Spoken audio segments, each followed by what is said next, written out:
Blog Talk Radio. Hello, everyone. Good evening. This is Lori Smith on Blog Talk Radio. It is 9:30 p.m. here in Calgary, Alberta, Wednesday night, December the 8th. This is Child Abuse Prevention and Human Rights Abuse Prevention is Up to Us. It's a 30-minute live internet streaming radio broadcast from blogtalkradio.com. Chat room is open, and a link is in there that I want to talk about tonight. And this is from a website, awesome website, from Patricia Evans. And the website is about verbal abuse, and that's what we've been talking about all week. And this is www.verbalabuse.com. And she's got an article here called, under the domestic violence, called Verbal Abuse Precedes Domestic Violence by Patricia Evans. And she's an author. She's a survivor. She's got all kinds of great information on here. And she's got everything to do with like verbal abuse in relationships, in schools, in the workplace, verbal abuse in children, verbal violence in therapy, media, arts, religion, sports, and the courts, right? She's just got lots and lots of information here. I think this is a great website. I've never seen a website so devoted to, the issues that surround verbal abuse, and this is just awesome. There's like videos, audios. She's got information on workshops and books and phone consultations, bulletin boards, everything. So I hope everybody will go check this out, www.verbalabuse.com. And that's what I want to talk about tonight. And, I'm not a counselor or therapist, and you have to listen at your own discretion, right? I'm just a private citizen paying to do my own blog talk shows, and I'm a survivor, and I just, I'm the Canada Regional Director for Dreamcatchers for Abused Children, and, we are working all the time, just steady, working to stop and prevent child abuse, right? And so the topics of abuse are very sensitive, and so you have to listen at your own discretion, to all of my shows. And I say this on every show because it's so important. People should know that, if the show makes you uncomfortable, the topic information makes you uncomfortable, it is your discretion to turn it off, and you have to ultimately be responsible and know what's good for you to listen to. So if you think the show topic will bother you, just turn the show off. You won't be hurting my feelings at all. And if you're a young person under the age of 18, I just ask that you have permission to listen to my shows, because really we're all about protecting children. Children have rights, and they have the right to protection. And so anyone under the age 18 and under and younger really should have permission to listen to my shows, mainly because there's a lot of adult content on them. I'm really all about stopping and preventing child abuse, but the whole issue is there's a lot of mature content on here. And anytime there's a chat room present, children should know that they have to be very, very careful what they're doing. So I don't know how young the people are who are listening to my show, so I just say this on every show. Just get someone to listen to the show with you who's older, who can help you decide whether you should be listening to it or not. And that'd be great, because you do need to get the information on how to keep yourself safe online, how to keep yourself safe everywhere, really. Children, you guys are precious, and maybe people aren't telling you that, but you know what, it's so true. And you deserve to be protected, and you deserve to have the information out there that's available to help keep you safe and to keep your family safe, right? So do whatever you can to help protect yourself, right? There's a lot of crazy individuals out here who would like to sexually use children, and they try to get a hold of children everywhere they can. So online is a huge issue now, with online sexual predators and whatnot who are trying to get a hold of children. So be very careful what you're doing. Get the information on how to keep yourself safe, and then do it, right? It's very important. So we'll get right into this article. Thanks, everybody, for tuning into all my shows. I have like almost 16,500 shows listened to. I have a lot of people who listen to my shows, and I don't know who all of you are, but I thank you very much for tuning into my shows. I really appreciate it. And, this is over a year now I've been doing Blog Talk Radio almost every day, and so thanks, everybody, for listening to me go on and on every day about child abuse and domestic violence and human rights abuses. I really appreciate your support, and, appreciate you taking the time to listen to my shows, because I know I do, like 10 shows of my own a week, plus I do Dreamcatchers Talk Radio here on Blog Talk Radio as well. So thank you so much, everybody, for tuning in. It just means the world to me to have so much support, so thank you. And we'll get right into this article here. This is the Verbal Abuse site by Patricia Evans. Verbal abuse precedes domestic violence. So she says here, I'm just reading right from her page, and you can pull this up if you're in the chat room and you have that link there. But otherwise, you can go to www.verbalabuse.com. And she says here, responding to a reader, Dear Abby said, quote unquote, although I have devoted much space to the problem of physical abuse, you have provided me with an opportunity to address the issue of verbal abuse, which is even more widespread. That's from Dear Abby by Abigail Van Buren, January 1st, 1998. So that's just what she has on her website here. It says verbal abuse can lead to domestic violence. This is, now she writes here, I see verbal abuse as a boiling cauldron of pain and anguish in possibly millions of homes, and physical abuse as the surface sputters that get our attention. Batterers don't start beating their partners before they have first withheld their feelings from them, called them names, or belittled them. A person who might cross from verbal to physical abuse is likely to show signs of an impending physical assault by launching intense and repeated verbal attacks, by indulging in rages, or by becoming abusive in public. Such a person attempts to justify the abuse by blaming their partner. And batterers notoriously blame the victim of their assaults. If it wasn't for you, I wouldn't be in jail, quote unquote, says the batterer.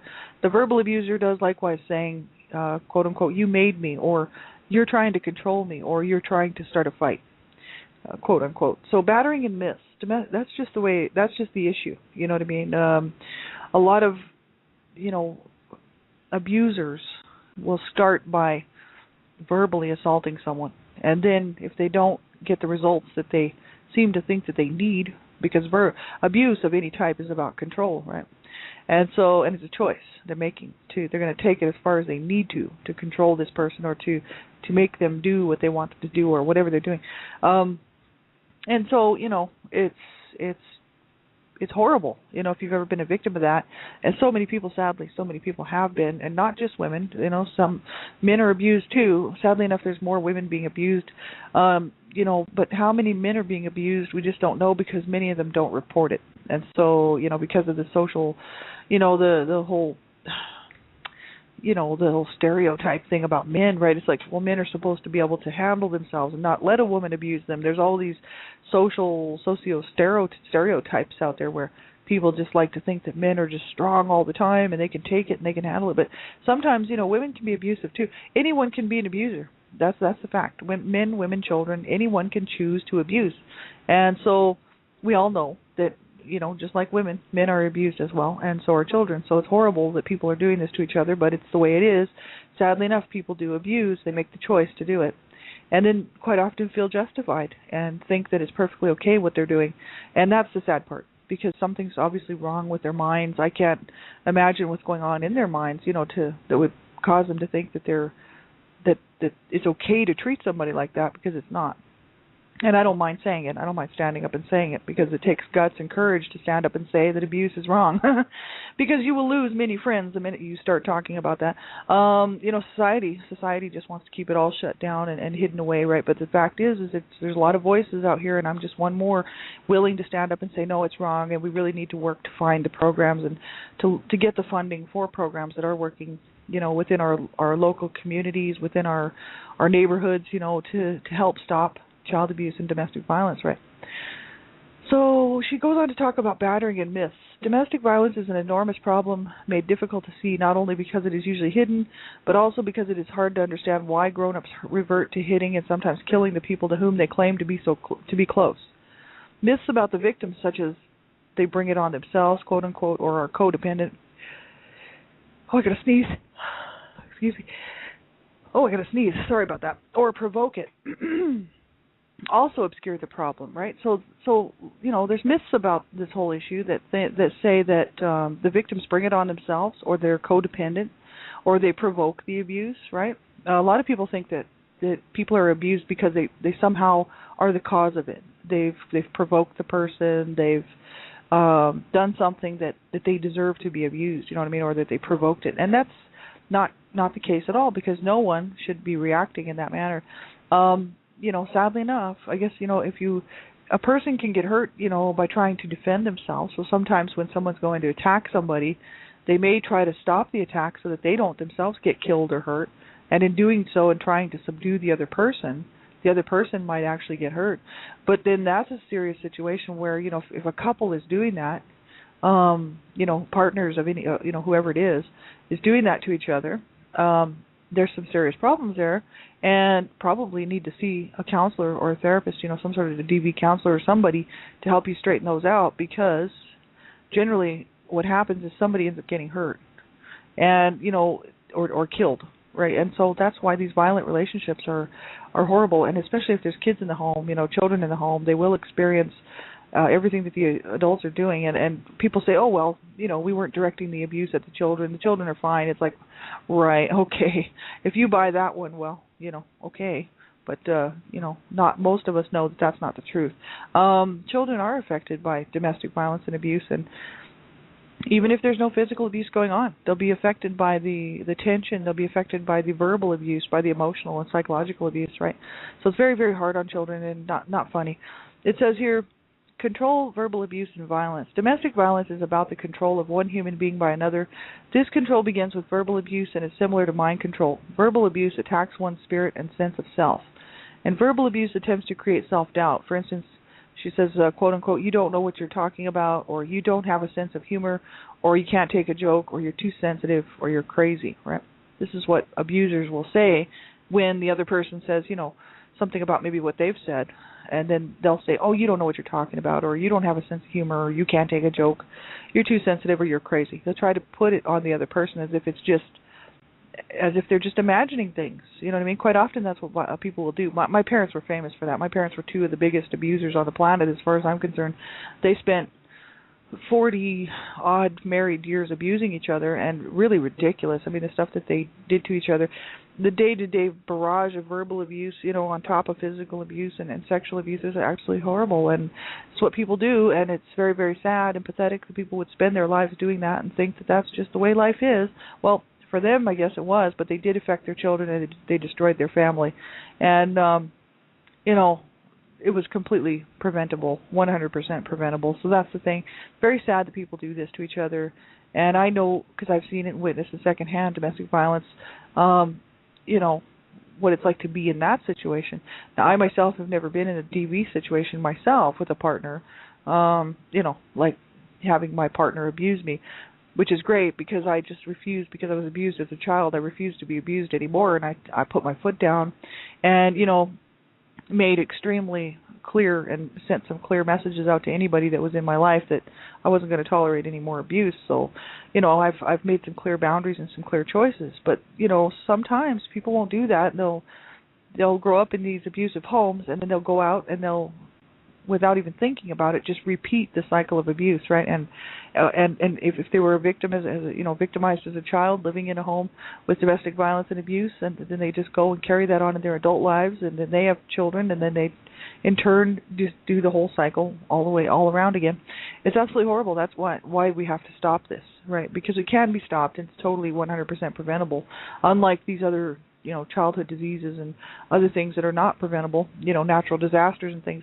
This is clearly a choice that people make, to treat each other badly, right? It's a choice. People just have so much hatred in their heart. They have so much,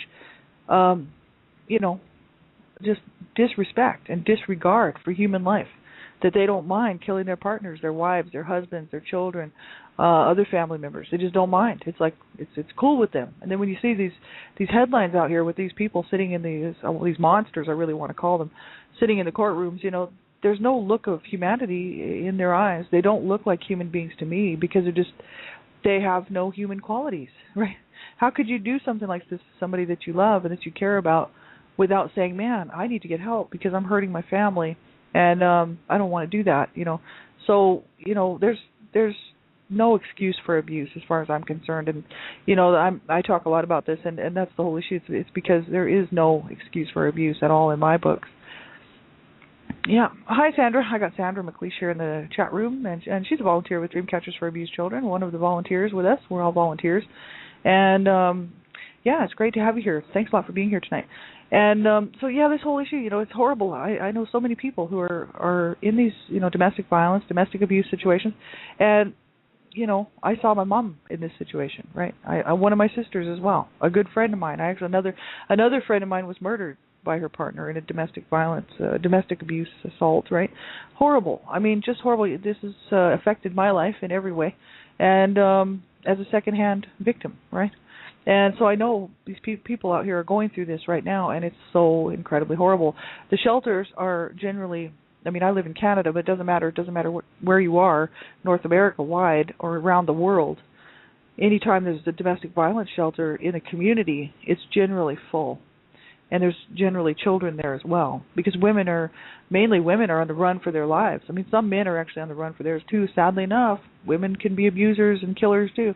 But there's more women, right? There's just a whole lot more women that are being abused, and they know this, but how many men, we don't know, because they don't report it most of the time, right?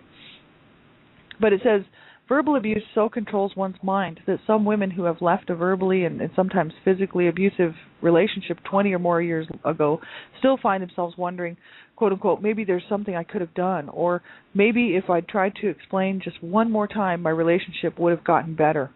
Very often the people who find themselves the target of controlling behaviors can't comprehend that anyone would want to control them, so they try to be nice. This doesn't work. You can't stop a rapist by being extra nice. So this is what she says here, Patricia Evans.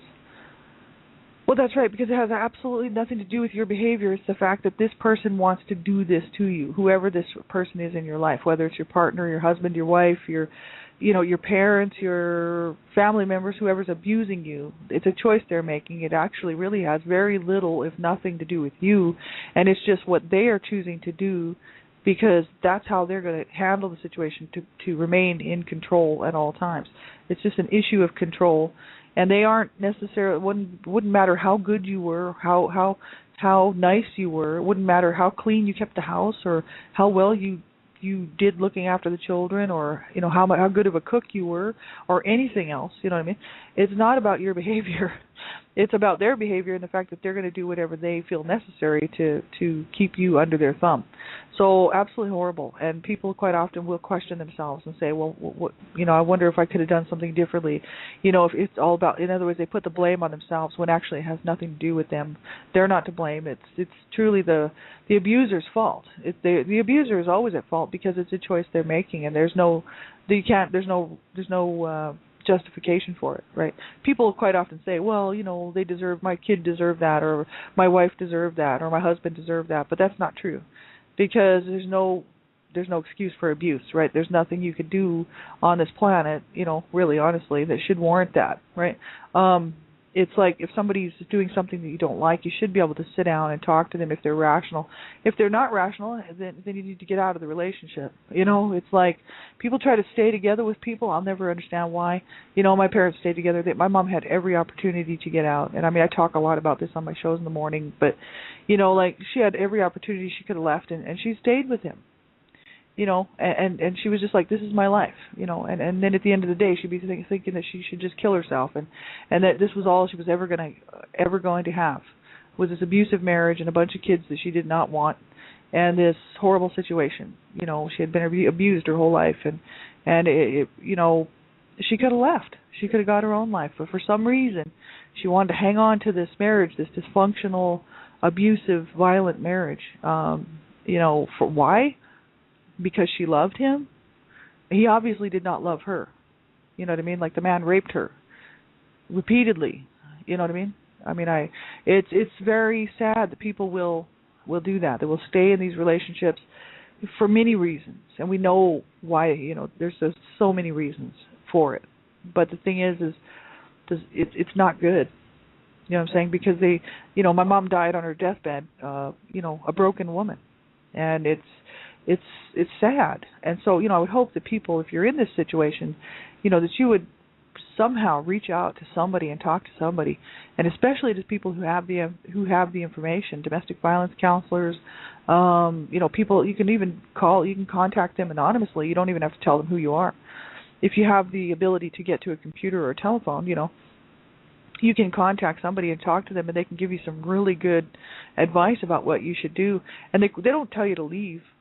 They just tell you how to protect yourself, and that if you can get out, that you should, especially if your life's being threatened, right? Because you don't want to lose your life at the hands of somebody else who's obviously, if somebody's going to kill you, they don't love you. You know what I'm saying? Like, this is the issue. People, but he loves me. It's like, oh, that's why he wants to kill you, and that's why he's put you in the hospital, 5 times this year for broken ribs and broken bones and busted head and all this stuff, right? That's, no, that's not love. right, has nothing to do with love, right? So it's a huge issue. And I know, like, I feel completely horrible. I just feel so bad for these people out here who are in this situation right now because I know what it's like to be there secondhand and witness it. Opinions is opposition, she says. On a national television show, a man who was trying to overcome verbally abusive behavior said, quote unquote, when my partner has a different opinion from me, I feel attacked. And this gives us a clue to an abuser. Love is not wishing you the best and wishing you the power and strength to have your own personal freedom. Through the eyes of the abuser, even your own opinions are seen as opposition. And that's how my parents were, completely. They, we were not allowed to voice our opinions. And my parents, when they voiced their opinions towards each other, it would become violent, right? Like, if my mom said something and voiced her opinion against my dad or something that he was doing, then it would turn violent. And the same thing would happen with my dad. If he would do the same thing to my mom, then it would turn violent. It was never, there was never no talking, or let's talk it out and then, make up sort of thing. They never ever did make up. As a matter of fact, they spent their whole lives hating each other, right? And, they were, just horrible. I talk a lot about it on my morning show if anybody wants to catch those. But the thing is even like their own opinions were seen as this vicious attack, So we were not allowed to open our mouths, you know what I mean? Because the minute we did, there was a risk of abuse, right? So we were a little leery about saying anything, you know what I mean? Until I got older and I realized I didn't care if they killed me or not. And I was like, if you want to kill me, you go ahead. But I'm saying what I got to say. And, that's bad to bring up your kids around that stuff and not allow them to voice their opinions and because it's seen as an attack or as opposition. That's just trying to be in complete control of everything, including your thoughts, right?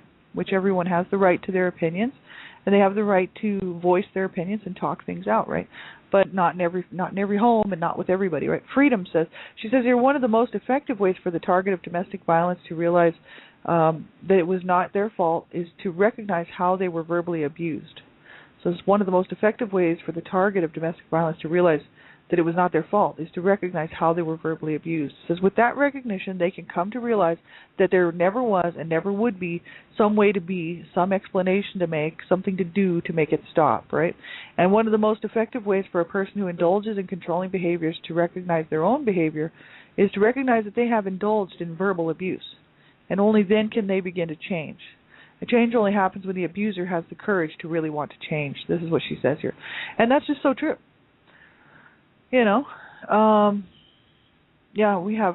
some good comments in here in the chat room, and she says here sometimes it gets worse when you leave, when the person tries to leave, and that's a fact. And if you go to the websites, like National Coalition Against Domestic Violence, the NCADV.org, and then there's domesticviolence.org, you can see on there that they do talk about that.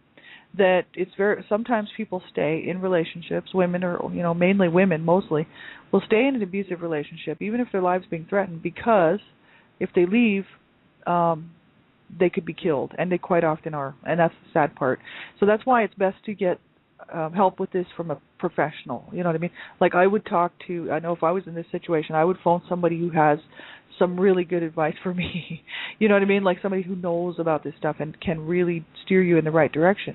Because sometimes, they do say that it's you have to stay to save your life. And then at another point, you know what I mean? There's different things, but you need to get that information from a professional, right? And and custody issues too. Well, see, there's many reasons, and that's what we were saying. Like, there's lots of reasons why people stay. Any number of reasons, economic reasons, custody issues. That wouldn't have been the case with my mom because she didn't want us anyway. But the thing is it was all about this whole idea that she thought that's all she deserved. Sometimes it's emotional issues, you know what I mean? Sometimes it's custody issues. Sometimes it's just the issues that the victim thinks that their partner truly loves them, even though they're doing this to them, they're abusing them. They think that their partner loves them. Oh no, he loves me, or oh no, she loves me. Right, sure, you know what I mean. There's a lot of reasons why people stay in abusive relationships, and it's horrible, absolutely horrible. And I know people who are in this right now, and it's better just to be there. Just make sure you reach out, talk to people, and where you can. Sometimes it's impossible because the abuser has you locked down so tight under lock and key that you can't even you know, you can't even get out of your house. You can't even make a phone call. Now that does happen to people, sadly enough. And you know, they're just basically just chained up in the house there. That does happen. But sometimes they're not, and they're just locked down in their minds. That's my mom. She was just locked down. Her mind was locked up. My dad didn't have to lock her up to a chair. He had her mind all wrapped up, right? And so, you know, she felt that she would never be able to get free, right? It was all very psychological, right? So that's the issue. It's very, very harsh. And you know, like anybody who verbally abuses somebody, it's not just in domestic violence situations. I mean, children verbally abuse other children, parents verbally abuse their children, children verbally abuse their parents. People verbally abuse people, right? And it's so wrong. And the thing is that we can all stop doing it if we want to. I know I did. I used to be a huge verbal abuser because I learned from the best teachers in the world, my parents. My parents were the number one top verbal abusers on the planet. And they verbally abused us from the time we were born and until my mom died, right? She was still verbally abusing me right up until she died when I was 30. And my dad is just psychologically ill. He's mentally ill. He's schizophrenic. So, I mean, everything that comes out of his mouth is just, you know, toxic. So it's better just I actually avoid him most of the time. He's 87 years old. He's in a seniors home. He's being looked after, and that's great. But you know, I try to avoid him because he's toxic and he's mentally ill. But the thing is that, you know, my parents, they were two of the biggest verbal abusers going, and they taught me how to do the same thing. And so as a young person, I was quite often verbally abusing people and would become violent and aggressive if I didn't get what I needed from people, and that was because that's how I was taught to behave, because that's how my parents were treating me. And so, you know, in airports it can get you in a whole lot of trouble, you know what I mean? In various places I've been thrown out of places, and you know, thank God I was never arrested because of it, but the thing is I could have been. I was very lucky and got out of most of it. But the thing is I decided at the age of like 21, 22 to change my behavior. And I started working on it, and it's, you know, it took me a few years to realize what I was doing and to change it. But that's the thing, abusers, you know, change only happens when the abuser has the courage to really want to change. Even if you're verbally abusing somebody, you know, we don't have to be like that. We don't have to do that. We don't have to resort to that. But we have to want to change, and it has to really come from us, you know, and then we have to make it happen. So, you know, for parents out there who are verbally abusing their children, there's no excuse for it. And parents should really, if they do truly care about their children and love their children, they'll stop doing it and they'll get themselves some help. Because all they're doing is teaching their children how to verbally abuse, right? So it's horrible. And making their children feel like crap. You know what I mean? It's just lovely to hear these lovely things that your parents might tell you. You know, I mean, I detail it in my book that I have out there, that a couple of books actually that I wrote recently, and you know, that I detail it because and I just said it like it was. I didn't sugarcoat it or minimize it because I wanted people to know how people treat their kids, how some people treat their children. Absolutely horrible, and there's no excuse for it. So it goes on to talk about is there help, right? Please explore this site and check out the services for information on private, personal phone consultations, workshops, and training programs. So she's got all kinds of good info here. Violence Begets Violence by Kathy Ann Jones. There's a whole article here on violence begets violence. There's the whole issue of denial. You know, there's minimizing. Minimizing distances us from the damage we caused by claiming that the damage wasn't as bad as it actually was. For instance, I didn't beat her up, I just pushed her, right? By minimizing the damage we have caused, we can blame the victim for exaggerating the abuse or accuse the victim of simply making the whole thing up, depending on the nature of the evidence we face. If there's enough evidence to prove that we have done something wrong, we can use partial repentance. I'll accept the responsibility of anything you can prove I did and nothing more, right? Rationalizing. Rationalizing is lying to oneself about what was done to make it seem acceptable.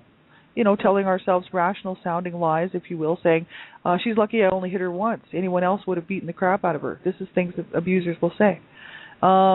This lying becomes more and more practiced until we convince ourselves of anything, particularly when the pain of admitting the truth of what we've done becomes larger and harder to deal with. There's justifying, there's the cure, safety, all kinds of info here. So I hope you will go check this out. Protection orders and dealing with the batterer, to support a stalker, safety at work, and all kinds of good stuff here. So go check this out, www.verbalabuse.com, Patricia Evans' website, and she's also written some books. She's an author, and I hope you will go take a look at that. And thanks, everybody, for tuning in. We have about a minute left. And let's see, I'll be back on tomorrow morning, One Child Abuse Survivor to Another. Have a guest coming on the show, Sherry Smith, and she's writing a book, Broken to Blessings, and she's a survivor of, and she's a survivor and an advocate for the awareness of domestic violence. And we're both going to be kind of co-hosting the show tomorrow morning, so I hope that you'll be here and join us for that. She's been wanting to come on the show for a while. Actually, we've been talking about this for a long time, and we could never get a date where that would work for both of us, and so this is going to work out perfectly. So we're going to do this tomorrow morning, 6 o'clock a.m., same time, same place, One Child Abuse Survivor to Another. And so I hope that you will tune in for that, because I'm just looking forward to co-hosting with her. She's awesome, and I'm glad to have her on the show. And then I'll be back on Friday morning, same thing, One Child Abuse Survivor to Another. And so if you need anything, get a hold of me here on Blog Talk Radio or Facebook and whatnot. Check out Dreamcatchers for Abused Children website at dreamcatchersforabusedchildren.com. Get the information. If you know a child is being abused, do the right thing and make the phone call. It's the law. And if you suspect child abuse, do the right thing and make the phone call, because you could save a child's life, right? Better to phone and then, let the authorities investigate, right? Than to not phone and just let the child be abused or die at the hands of whoever's abusing them, right? Make the phone call. At least they stand a chance, If you don't make the phone call, then there's little hope, right? So have a great night, everybody. Talk to you real soon. Bye-bye.